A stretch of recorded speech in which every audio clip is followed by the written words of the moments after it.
Merci beaucoup, Monsieur le Président. Monsieur le Président, Madame la Ministre, Madame la Présidente de la Commission des Finances, Monsieur le Rapporteur général, mes chers collègues.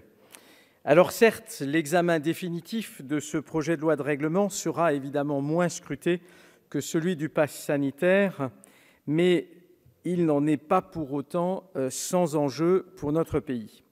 Tout a été dit sur cette année 2020 complètement folle.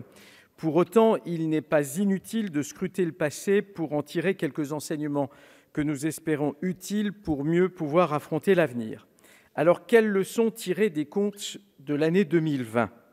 Le premier enseignement, c'est évidemment le décalage total entre la loi de finances initiale que nous avons votée dans cet hémicycle en décembre 2019 et la réalité des comptes que nous clôturons aujourd'hui. Un écart aussi abyssal, c'est du jamais vu. Tout cela s'explique bien sûr par la violence de la crise de la Covid qui a totalement bouleversé l'équilibre déjà bien fragile de nos comptes publics.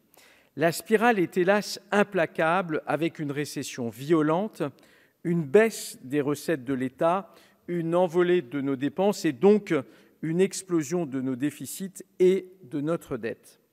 Pour autant, la crise ne justifie pas tout, loin de là. En effet, si nous partageons l'impératif du « quoi qu'il en coûte » en temps de crise, nous regrettons l'illisibilité de la répartition des crédits entre urgence, relance et budget ordinaire. Les dépenses d'urgence et de relance se justifient parfaitement, mais certainement pas la hausse de 7 milliards d'euros des dépenses sans lien aucun avec la crise. L'autre enseignement de ces comptes de 2020, c'est l'ampleur des crédits non consommés et donc les reports massifs qui en découlent de 2020 sur 2021. On parle de 36 milliards d'euros, ce qui ne peut que nous interroger sur la sincérité, oui, je dis bien la sincérité de votre budget, Madame la Ministre.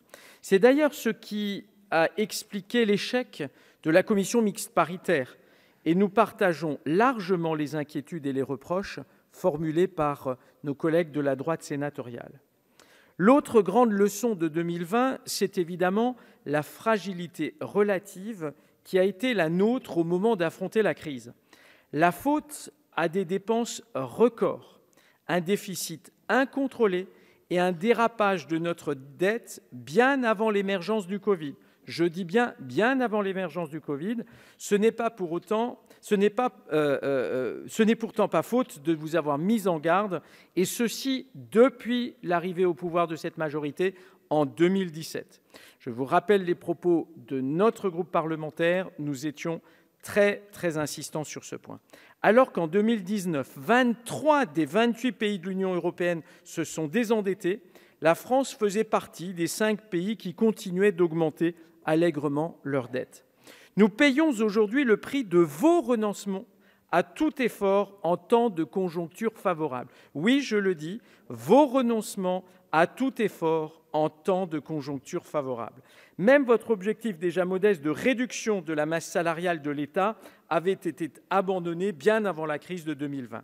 Le dernier enseignement concerne l'avenir et il est particulièrement alarmiste.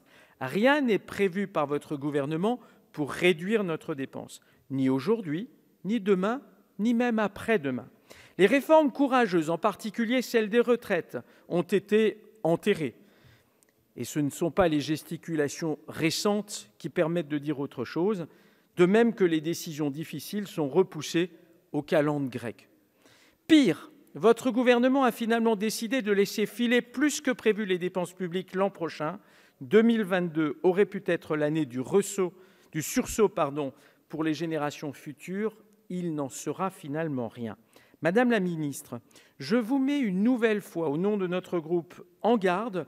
Si nous ne réduisons pas notre niveau de dette, la France risque un déclassement par rapport à ses voisins européens. En attendant, le compte n'y est pas et vous l'aurez compris, les députés Les Républicains ne voteront pas ces comptes et nous le déplorons, mais vous en comprenez aisément les raisons. Je vous remercie.